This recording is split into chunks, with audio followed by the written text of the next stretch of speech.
You cannot win a democratic mandate by censoring your opponents or putting them in jail, whether that's the leader of the opposition, a humble Christian praying in her own home, or a journalist trying to report the news.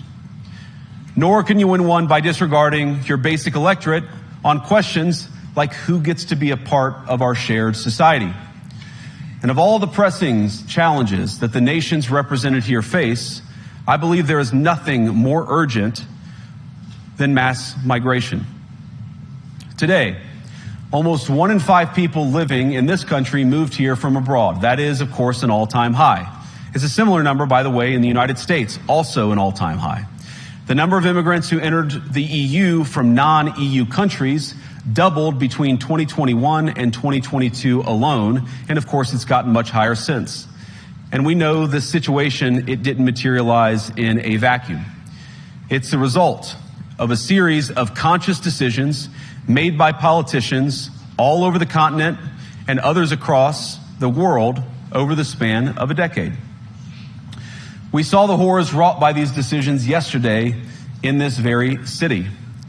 And of course, I can't bring it up again without thinking about the terrible victims who had a beautiful winter day in Munich ruined.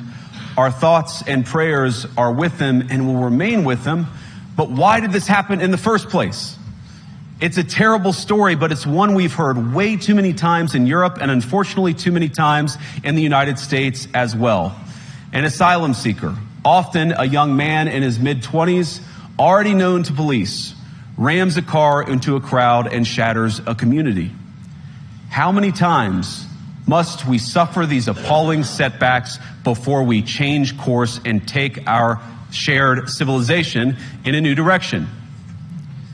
No voter on this continent went to the ballot box to open the floodgates to millions of unvetted immigrants.